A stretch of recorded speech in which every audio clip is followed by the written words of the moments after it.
اعوذ باللہ من الشیطان الرجیم بسم اللہ الرحمن الرحیم الصلاۃ والسلام علیکہ یا رسول اللہ الصلاۃ والسلام علیکہ یا حبیب اللہ صلی اللہ تعالی علیہ وسلم۔ السلام علیکم ناظرین حضرات، آپ سبھی کو یووا صوفی مشن میں خوش آمدید۔ میں آپ کا دوست سید راشد علی امتیازی۔ جیسا کہ آپ جانتے ہیں کہ ہم اپنے ہر ویڈیو میں ایک علمی گفتگو لے کر کے آتے ہیں، ایک ذہنی ویڈیو لے کر کے آتے ہیں اور ایک غور و فکر پر بات کرتے ہیں۔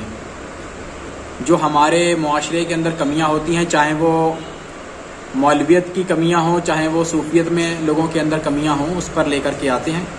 اسی پر ابھی ہم 3 ویڈیو بنا چکے ہیں، 3 پارٹ بنا چکے ہیں، اور اب یہ ہمارا چوتھا ویڈیو ہے۔ تو آج ہم اس میں جو غور و فکر کریں گے، جو غور کریں گے، وہ اس بات پر کریں گے کہ آج ہمارے معاشرے میں جب آج کوئی صوفی کوئی بات کرتا ہے تو لوگ اگر لوگ فوراً آ کر کے کھڑے ہو جاتے ہیں، کہتے ہیں صاحب قرآن سے دکھاؤ، حدیث سے دکھاؤ، کیا یہ قرآن میں ہے جو آپ کر رہے ہیں، کیا یہ حدیث میں ہے جو آپ کر رہے ہیں۔ بات پر لوگ قرآن اور حدیث لے کر کے کھڑے ہو جاتے ہیں۔ تو اب یہاں پہ غور کرنے کی بات یہ ہے کہ ہمارے ملک کے اندر کئی لوگوں نے قرآن کے ترجمے کیے ہیں اور ان ترجموں کو اپنے حساب سے سمجھانے کی کوشش کی ہے۔ جن لوگوں نے ترجمے کیے ہیں، جن جماعت کے علماؤں نے ترجمے کیے ہیں، اس میں جو سمجھانے کا طریقہ جو رکھا ہے وہ اپنے طریقے سے رکھا ہے۔ اس کے اندر کہیں نہ کہیں انہوں نے ڈنڈی ماری ہے سمجھانے میں۔ تو اب ہر جماعت کا عالم، ہر جماعت اپنے ترجمے کے قرآن اٹھاتی ہے اور اس سے لوگوں کو سمجھانا شروع کر دیتی ہے اور اپنے آپ کو حق اور افضل ثابت کرتی ہے ایک دوسری جماعت کے سامنے۔ ہم اپنی بات تو صوفیہ اکرام کی بات تو کر ہی نہیں رہے ہیں، ہم صرف جماعتوں کی ہی بات کر رہے ہیں کہ ہر جماعت اپنے آپ کو افضل بتاتی ہے۔ ہر عالم اپنے آپ کو، وہ جس کا پیروکار ہوتا ہے، اس عالم کو افضل بتاتا ہے۔ تو پتہ یہ چلا کہ یہی ابھی فیصلہ نہیں ہے کہ کس کا ترجمہ حق ہے اور کس کا باطل۔ سب اپنے آپ کو قرآن سے ہی حق ثابت کر رہے ہیں، دوسروں کو باطل۔ اب اسی چیز کو ہم اور آگے سمجھانے کی کوشش کرتے ہیں کہ یہ تو ہو گیا ایک طریقہ۔ اب یہاں سے ہم پیچھے چلتے ہیں نبی کے دور میں، کہ جب نبی نے رسالت کا اعلان کیا، اپنے نبی ہونے کا اعلان کیا، اپنے رسول ہونے کا اعلان کیا، تو جو لوگ مسلمان ہوئے، کیا ان لوگوں نے نبی سے قرآن مانگا یا حدیث مانگی یا کوئی اور پروف مانگا کہ بھائی آپ نبی ہو تو ہمیں پروف دے دو، ہمیں گارنٹی دو؟ کیا ہے گارنٹی؟ نبی نے خود ان کو قرآن دیا، اللہ نے آیتیں نازل کی، جبرائیل علیہ السلام آیتیں لے کر کے آئے، نبی نے وہ آیتیں بتائیں کہ یہ آیتیں اللہ کی طرف سے آئی ہیں اور یہ قرآن ہے۔ صحابہ اکرام نے مان لیا کہ ہاں یہ قرآن ہے۔ نبی نے جو گفتگو کی، جو بات کی، اس کو درج کر لیا گیا، اس کو حدیث کا نام دے دیا گیا کہ یہ حدیث ہے۔ لیکن چاہے قرآن ہو یا حدیث، زبان نبی کی تھی، چہرہ نبی کا تھا، جسم مبارک نبی کا تھا۔ وہاں پہ اللہ کا نہ تو چہرہ تھا، نہ اللہ کا کوئی وجود تھا۔ ظاہر جو وجود تھا وہ نبی کا تھا۔ جو صحابہ اپنی آنکھ سے دیکھ رہے تھے وہ نبی کو دیکھ رہے تھے۔ اب یہاں پہ سوال یہ ہوتا ہے کہ انہوں نے ثبوت کیوں نہیں مانگا؟ تو صحابہ نے ثبوت اس لیے نہیں مانگا کیونکہ صحابہ مسلمان نہیں تھے، صحابہ عاشق تھے۔ مسلمان تو نبی نے بنایا، وہ تو عاشق ہو گئے تھے، شیدا ہو گئے، اور عشق میں اتنا آگے بڑھے کہ وہ عشق فنا اور عشق بقا تک پہنچے۔ اور عاشق صرف معشوق کی سنتا ہے اور کچھ نہیں سنتا۔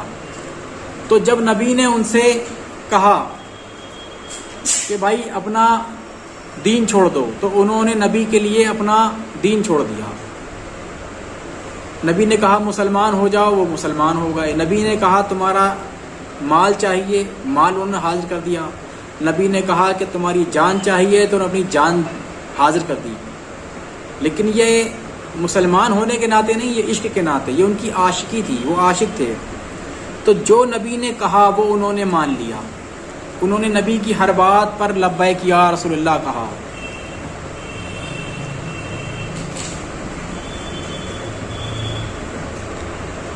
اب قرآن جو ہے وہ ہدایت ہے۔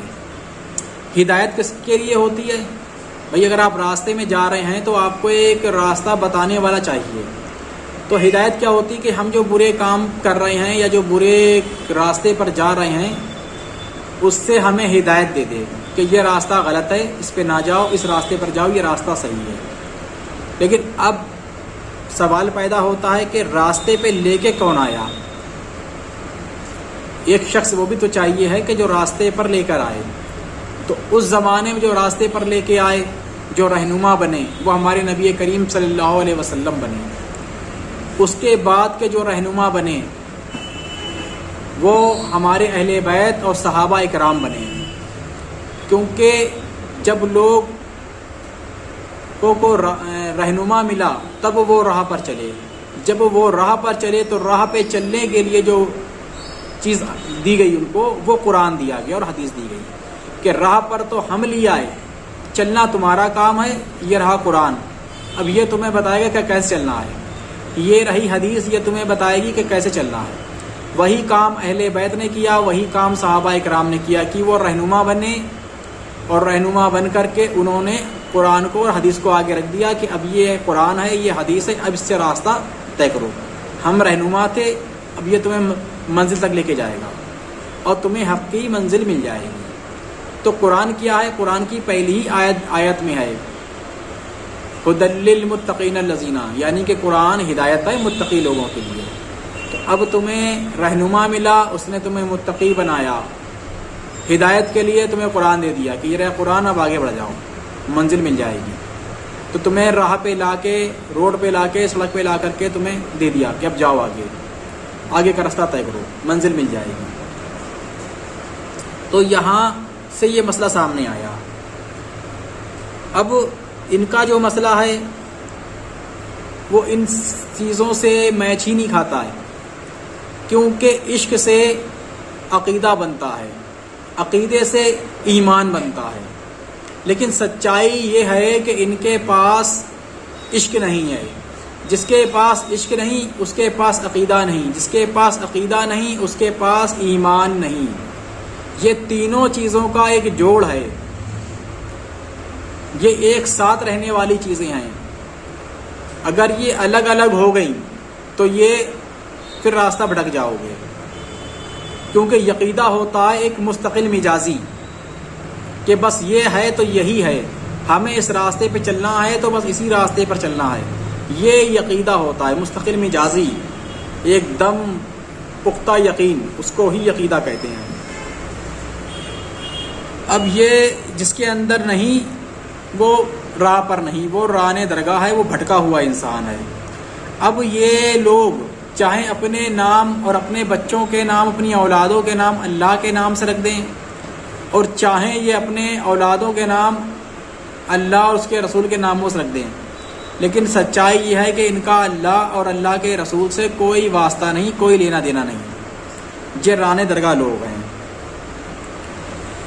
یہ صرف ایک رسمی مسلمان ہیں، رسمی کلمہ پڑھتے ہیں، اور ان کا جو عشق ہے وہ بھی رسمی ہے کہ ہمارے باپ کلمہ پڑھتے تھے، مسلمان تھے، ہم بھی کلمہ پڑھتے ہیں، ہم بھی مسلمان ہیں، ہمارے دادا کلمہ پڑھتے تھے، ہمارے دادا مسلمان تھے تو ہم بھی مسلمان ہیں۔ تو ایسا نہیں ہے بھائی کہ تمہارے دادا مسلمان تھے، تمہارے باپ مسلمان تھے تو تم بھی مسلمان ہو۔ یہ جنہیں یقین نہیں ہے وہ ہمارے پیر و مرشد سید صوفی امتیاز علی نیازی حسنی ابوالعلائی سرکار کے پاس جا کر کے اس کی پوری تحقیق لے سکتے ہیں، اس کے پورے دلیل ان کے پاس آپ کو موجود مل جائیں گے قرآن حدیث سے۔ ان کا پتہ بھی ہم آپ کو بتائے دیتے ہیں، یو پی کا ضلع فروخ آباد، محلہ نولکھا، صوفی امتیاز علی نیازی حسنی ابوالعلائی سرکار۔ آپ وہاں جائیں، آپ کو ہر چیز کی آپ کو دلیل مل جائے گی۔